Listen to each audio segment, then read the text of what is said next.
Retrouvez Pour le climat, agir ici et maintenant, une émission présentée par Sam Cohen. Bonjour chers auditeurs de Radio JM et bienvenue dans l'émission Agir pour le climat, ici et maintenant. Je vous rappelle l'objet de cette émission. En travaillant sur le dérèglement climatique quasiment tout au long de ma carrière, j'ai pris conscience des enjeux qui nous menacent et qui sont déjà là. Est-il nécessaire de vous rappeler les inondations, les canicules, les incendies ravageurs qui atteignent l'ensemble de la planète? Mais aussi, j'ai découvert des femmes et des hommes qui agissent concrètement pour réduire nos émissions de gaz à effet de serre et donc lutter contre ce réchauffement de l'atmosphère et transformer notre économie. Chaque semaine, je vous présente donc celles et ceux qui, ici à Marseille et dans notre région, innovent et œuvrent pour un avenir plus durable. Ce matin, j'ai le plaisir de recevoir Maxime Ducolombier, cofondateur du QG des écoacteurs. Son parcours est passionnant. Après avoir découvert les acteurs de Love Planet en co-organisant les premières marches pour le climat à Marseille en 2018, il a démarré avec l'association Ça Cartonne, qui récupérait les cartons des commerçants du centre-ville à vélo. Moi-même, me déplaçant quasiment exclusivement à vélo, militant pour ces déplacements actifs et travaillant à l'époque sur la problématique des déchets émis par les services de la ville de Marseille, je ne pouvais qu'être impressionné par son action. Aujourd'hui, il dirige Synchronicity, une société dédiée à l'économie circulaire et à la logistique décarbonée. Mais ce matin, c'est surtout pour le QG des écoacteurs, dont il est l'un des cofondateurs, que je l'ai invité. Maxime, il est certain que je te réinviterai pour que tu nous parles des déchets. Tu m'as dit que tu étais un rudologue, c'est ça? C'est ça, oui, un passionné par les poubelles. Un passionné par les poubelles. Sur ce sujet, je sais que tu en connais, tu es intarissable. Et je souhaiterais faire comprendre à toutes les personnes qui ne trient pas encore leurs déchets combien c'est une action indispensable. Mais commençons donc aujourd'hui par ce QG des écoacteurs. Maxime, est-ce que tu peux nous expliquer à quoi sert ce QG, comment il est né, quelle est sa genèse et quelles initiatives vous avez déjà mis en œuvre tout au long de ces années, puisque je crois qu'il a été créé en 2020. 2020, ok. Eh bien, je te laisse la parole. Eh bien, bonjour Sam, bonjour à nos auditeurs, auditrices, et merci pour l'invitation. Donc effectivement, je m'appelle Maxime Ducolombier, je suis un ancien Lillois de 43 ans, arrivant à Marseille à 22, donc je suis moitié Lillois, moitié Marseillais. Et on a eu l'opportunité effectivement de cofonder le QG des écoacteurs, c'était en 2020. Comment ça s'est passé? En fait, c'était dans la suite donc, des marches pour le climat. On avait compris que les acteurs du territoire sur ces questions Love Planet ne se parlaient pas. Donc beaucoup d'initiatives sur le territoire et finalement peu de synergie entre ces acteurs. Et donc pendant un peu plus d'un an, on a accompagné, aidé, fait en sorte que ces acteurs puissent mieux se connaître et mieux se parler.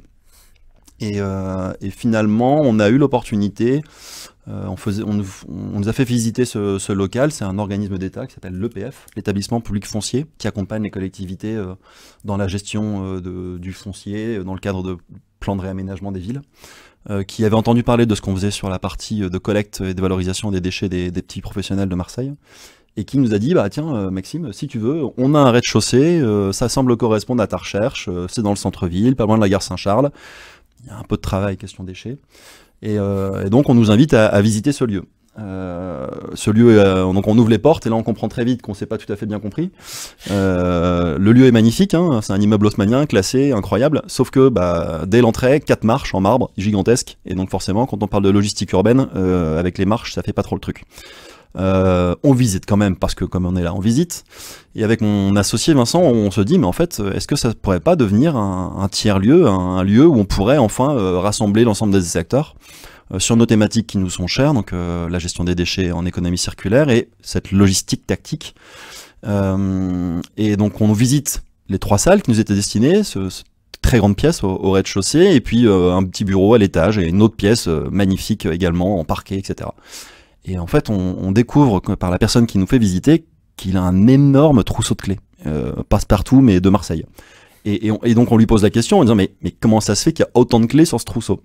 Et en fait, tous les meubles étaient vacants, sauf les derniers étages qui étaient récupérés par une structure qui s'appelle Dune, et qui fait de l'accompagnement solidaire, et puis un interprète au rez-de-chaussée. Et donc on lui fait une proposition malhonnête pour récupérer la gestion de l'ensemble de cet immeuble pour un coût modéré. Il faut comprendre que l'EPF, en fait, quand des structures sont libres, elles sont pas forcément libres très longtemps. Et donc il y a des risques de dégradation par l'usure classique, mais aussi des risques de squattage. Et ça coûte du coup finalement très cher. Donc c'est la métropole et la ville qui du coup sur notre projet de lieu de QG des écoacteurs valide la possibilité qu'on puisse le récupérer. Donc, c'est un bail précaire, ça devait durer 2 ans et on y est encore. Très bien. Et je crois jusqu'à la fin de l'année, puisque a priori il y a maintenant vraiment un permis de construire qui a été déposé. Ouais, en fait c'est un ensemble, nous on a que 2, on est à le 26 et le 28, donc à l'Éléon-Gambetta. Et puis ensuite côté Canebière, il y a également 2 immeubles mais qui sont plus vétustes, qui doivent être démolis. L'objectif de ce réaménagement, c'est une structure, bon, on peut pas encore vraiment en parler, mais qui va plutôt être sur les thématiques de tout ce qui est art urbain, street art, danse, etc. Et l'objectif, c'est aussi de détruire une partie de ces bâtiments pour faire une traversante entre la Léon-Gambetta et la Canebière et revégétaliser, agrandir la cour intérieure pour redonner un îlot de fraîcheur dans ce quartier. D'accord. Alors, je reviens donc au QG de coacteurs. L'idée, c'était de rassembler des acteurs sur la transition écologique, on va dire, en général. Ouais, on l'avait fait sur notre thématique, donc c'est-à-dire que c'est un peu différent. On avait vraiment un loyer qui était très modéré. Et donc l'objectif, c'était de pouvoir donner à des structures. Alors on a des sociétés, mais on a aussi des assos, on a aussi des ONG. Donc il y a plein de tailles différentes. Et donc tout le monde n'a pas les mêmes moyens. Là, l'idée, c'était de rendre ça le plus accessible possible, donc plutôt low-tech, avec un système qu'on le souhaitait en autogouvernance pour éviter d'avoir des infrastructures trop importantes. Notre vision était plutôt le loyer le moins cher possible, des espaces qui permettaient aux gens de se croiser, de se rencontrer, d'inviter d'autres personnes pour ensuite créer des synergies avec ces acteurs. Donc 2 thématiques effectivement. Les déchets, alors plutôt l'économie circulaire de manière générale, et puis la logistique tactique, donc la capacité de pouvoir transporter des choses grâce à des vélos et des remorques. D'accord, oui. Alors, un déplacement léger et non polluant. Et j'ai rencontré il y a peu de temps, j'ai fait venir ici Aïna du collectif, non c'est pas collectif, c'est la communauté des engagés. Oui, tout à fait. Et donc c'est effectivement un des collectifs, une des assos qui est accueilli. Super dynamique. Ouais, exactement, qui rassemble aussi beaucoup d'engagés, de personnes engagées, d'associations, d'organismes engagés dans la s'il y a une fête le samedi soir au QG des écoacteurs, vous inquiétez pas, c'est bien Aïna et sa fille qui font des trucs absolument dingues avec les personnes en difficulté, en immigration, etc. Et à chaque fois, l'ambiance est juste folle. Donc, pardon les voisins, je vous passerai le numéro, le 06 d'Aïna quand il monte trop fort le son, c'est lui qui fait la fête. Comme quoi les écologistes ne sont pas des gens tristes, au contraire, ils adorent faire la fête. Alors là, ouais, en fait, peut-être que l'erreur qu'on a faite, c'est qu'au départ, on avait un mix, enfin, on a peut-être pas assez mixé les structures. On était vraiment basé sur nos sujets, et finalement, ce qu'on a remarqué, mais on l'avait déjà vu pendant les marches pour le climat, c'est que ça va vous paraître fou, mais le monde des assos est un monde très dur entre elles, parce que généralement avec peu de moyens, souvent dépendant de subventions, et le gâteau est petit, voire diminue, et quand on n'a pas trop de modèle économique et qu'on dépend de cette subvention, du coup on va un peu tirer la couverture à soi et certainement pas trop donner de contact à partager. Et c'est ce qu'on a pu remarquer, il y avait des petites frictions parce qu'en fait les gens se sentaient concurrents plutôt que coopétiteurs. Et quand il y a eu plusieurs étapes, on a créé d'abord le système et le modèle économique. Après, on a passé la main à une asso qui a été créée. Ça s'est pas super bien passé. Il y a eu des choses positives, des choses négatives. Et quand on a repris la dynamique et qu'il y avait à intégrer des nouveaux acteurs, on est plutôt parti sur ces choses un peu sociales. Et parce qu'en fait, au fond de nous, on est convaincu que écologie, économie et solidarité sont des choses intimement impliquées, notamment par le fait qu'on est capable de créer beaucoup de travail en fait dans l'écologie. Et donc, on voit bien que finalement, comme dans la nature, la diversité crée des systèmes qui sont plus efficaces pour que les gens coopèrent. Quand on est trop proche, plus compliqué. Ah oui. Alors, tu parlais de diversité. Est-ce que tu peux nous dire quels sont les assos ou les organismes qui sont installés au QG? Oui, alors ça bouge beaucoup. C'est aussi ça, hein, c'est un organisme vivant, donc ça rentre, ça sort. L'autre difficulté, c'est qu'on a maintenant, au bout de ce bail officiel, qui devait durer donc 2 ans, on a des reconductions de bail dans le cadre du futur projet qui va être généré, et donc on a des reconductions sur 3 mois. Et donc c'est compliqué pour des acteurs de dire, en fait, il y a encore 3 mois, et dans 3 mois, on vous dira si c'est encore 3 mois, et dans 3 mois, on dira si c'est encore 3 mois. C'est ce qui se passe depuis maintenant 2 ans. Et donc, c'est aussi ce qui fait le mouvement des assos. La plupart sont présentes sur place. On a des bureaux individuels, enfin, on a des bureaux, et puis on a aussi des espaces communs. Mais c'est tout l'intérêt, en fait, ce que je disais, c'est vraiment le fait que les choses bougent. Que les gens se rencontrent, effectivement, qu'ils puissent répondre ensemble à des projets lancés que ce soit par la ville, par la métropole, ou par des entreprises privées. Ouais, ça c'était vraiment notre objectif. Alors, on sait qu'il y a des interactions qui se sont créées. On aurait bien aimé réussir à le mesurer pour vraiment avoir des KPI intéressants et notre objectif, notre KPI le plus intéressant, c'était combien de groupes de travail ou d'associations, enfin de synergies se sont créés interacteurs. On a connaissance de quelques-unes, j'ai pas tout en tête, le week-end du 1er mai était assez long, mais on sait que voilà, c'est par ces rencontres que finalement des projets se créent. Il faut que les gens se parlent. Et ces lieux-là, sur Marseille, il y en a beaucoup, hein, des lieux de ce tiers-lieu. Ça crée vraiment des choses extraordinaires. La communauté des engagés, c'est la Maïf qui portait du coup ce projet, Auguste Marquez, que certains du coup doivent connaître, et qui effectivement crée des synergies avec aussi le monde des personnes en unipersonnel de société, etc. Donc, pour parler. Pour moi, la première fois que j'y suis venu, je ne sais plus, c'est peut-être toi qui m'avais invité, en fait je ne sais plus, j'avais été invité à un de ces after-work du QG des éco-acteurs. J'étais pas encore à la retraite et je suis venu là pour voir un peu de quoi il s'agissait. La transition écologique, bien entendu, ça me parlait. Et j'ai vu la présentation des projets, j'ai dit aux personnes qui étaient là, j'aurais dit, écoutez, moi j'ai pas encore de projet vraiment, mais tout vous m'intéresse, donc si vous avez besoin, je suis prêt à m'investir dans chacun. Et après, j'ai eu mon projet que j'espérais construire rapidement, mais qui n'est pas encore commencé. C'est la construction d'un tricycle solaire qui permettrait d'emmener les enfants à l'école, d'aller faire ses courses en pédalant, préservant sa santé et surtout en prenant moins de place, sans polluer. Voilà. Et je vous en parlerai une autre fois. Et ça avance sur ce sujet, il faut discuter avec Robin Laurie. J'ai 3 passions dans la vie, les poubelles, les vélos et les mises en relation. J'adore faire ça. Et ta femme ? Et ma femme, oui, alors là, j'ai pas dit professionnel, passion professionnelle. Et évidemment, mes 2 filles, pas de souci. Donc, par rapport à ce QG des éco-acteurs, donc la volonté, c'est de mettre en synergie tous ces organismes, toutes ces associations qui travaillent sur ces thèmes, donc de transition écologique. Est-ce qu'il y a des thèmes, est-ce qu'il y a des projets qui ont été portés dont tu pourrais nous parler qui intéresserait nos auditeurs? Oui, on n'avait pas été mauvais. Quasiment à l'ouverture, on avait participé à la coécriture du plan cyclo-logistique français, qui était porté par Barbara Pompili, qui était ministre de l'Environnement à l'époque. Et le coup de maître, c'est que pour nous remercier finalement d'avoir accompagné ses équipes sur cette coécriture, elle était venue à Marseille annoncer le plan cyclo-logistique français dans nos bureaux.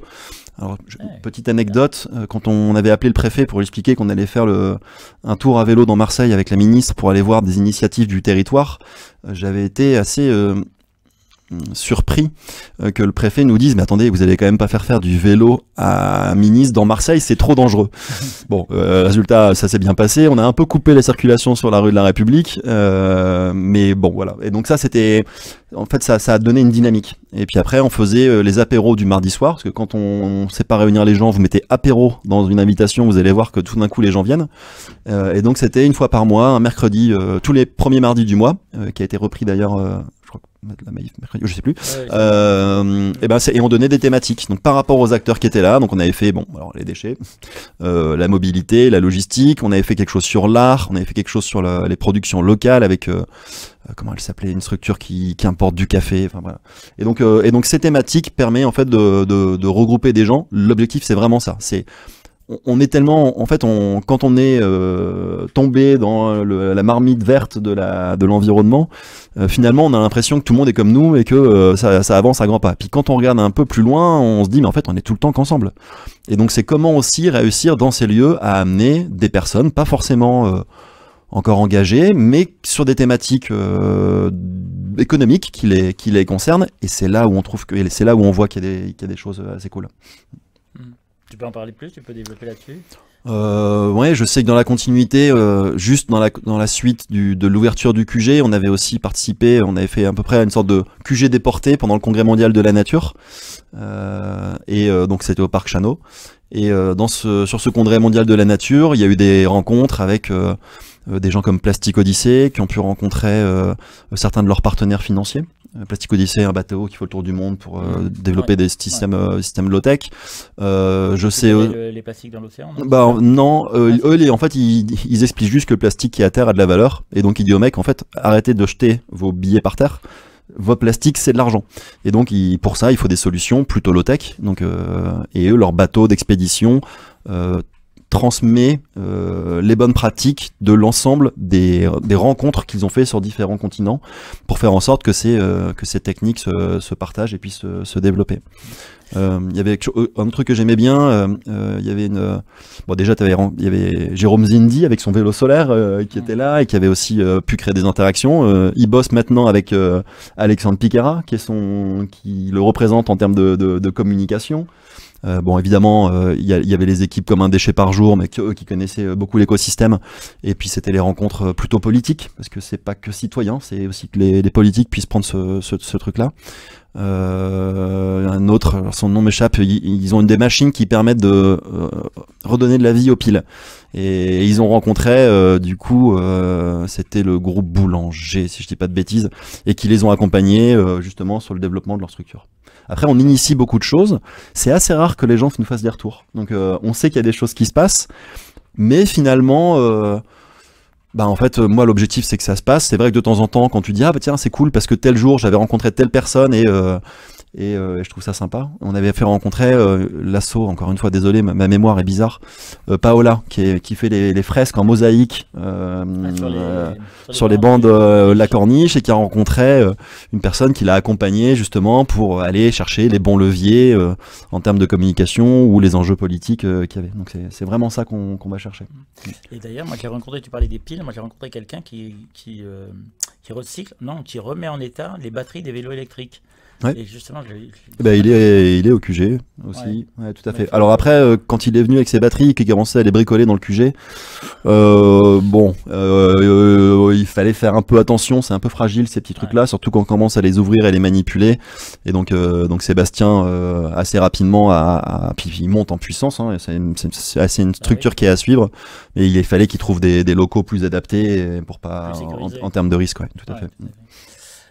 Est-ce que tu penses qu'à Marseille, est-ce que ce QG des écoacteurs, est-ce qu'il est spécifique à Marseille? Est-ce qu'il y a d'autres structures qui existent dans d'autres grandes villes, Paris, Lyon ou Bordeaux ou n'importe? Est-ce que vous êtes en contact avec d'autres choses qui existent comme ça en France? Alors, il y a déjà beaucoup de choses à faire à Marseille. Oui, et après, oui, on est curieux. Il faut pas oublier que moi, je suis pas c'est pas mon métier. C'est-à-dire que, bon, d'ailleurs, donc nous, on l'a fait de manière bénévole, et on l'a fait.